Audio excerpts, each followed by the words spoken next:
Quels sont les différents canaux d'acquisition qui existent pour faire de la génération de leads? C'est le sujet de notre vidéo d'aujourd'hui et on se retrouve de l'autre côté. Allez, go! Bonjour à tous, ici Alim, j'espère que vous allez bien. On se retrouve aujourd'hui pour une nouvelle vidéo. On va aborder ensemble les différents canaux d'acquisition qui existent pour générer des leads. Avant d'attaquer directement les différents canaux d'acquisition qui existent pour faire de la génération de leads, vous devez savoir qu'il y a deux méthodologies pour faire de la génération de leads. Vous avez la méthode pull et la méthode push. Donc, la méthode pull consiste à attirer du prospect sur de l'intention de recherche.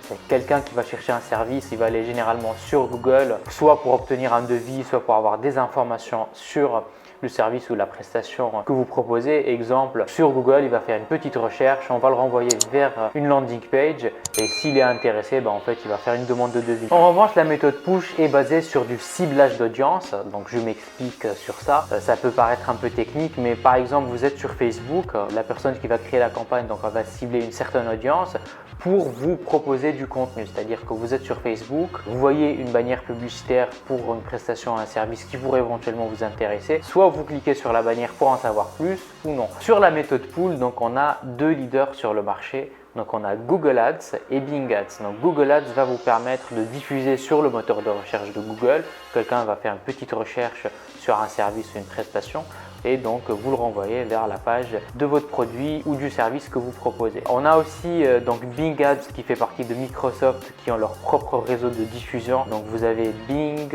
Ecosia, Yahoo, etc. Donc en fait l'avantage c'est qu'il y a pas mal de moteurs de recherche sur lesquels vous pouvez diffuser, mais l'inconvénient c'est qu'il n'y a pas assez de volume de recherche. C'est pas comme Google. Forcément, si vous positionnez sur Google et vous passez par la régie publicitaire de Google Ads, vous aurez plus de volume. Donc si j'ai un conseil à vous donner, si vous voulez mettre en place une stratégie en pull, c'est-à-dire en intention de recherche où vous cherchez un peu de volume, faites les deux. Créez une campagne sur Google Ads et créez aussi une campagne sur Bing Ads. Ça vous permet d'avoir pas mal de volume. Et en push, on a généralement deux façons de faire de la publicité.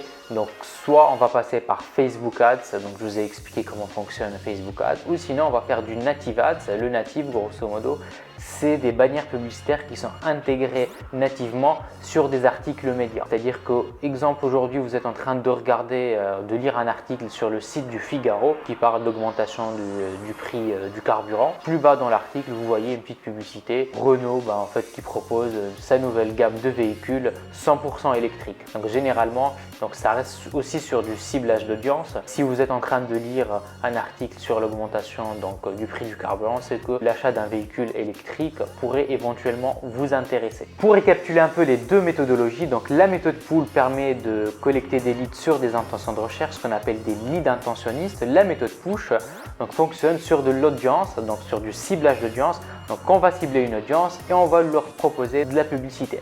Sachez que même si vous n'êtes pas expert dans le marché de la génération de leads, c'est-à-dire vous n'êtes pas professionnel du métier, vous devez quand même, et c'est vraiment primordial, de savoir comment a été collecté le lead et quelles sont les différentes stratégies mises en place par les professionnels du métier.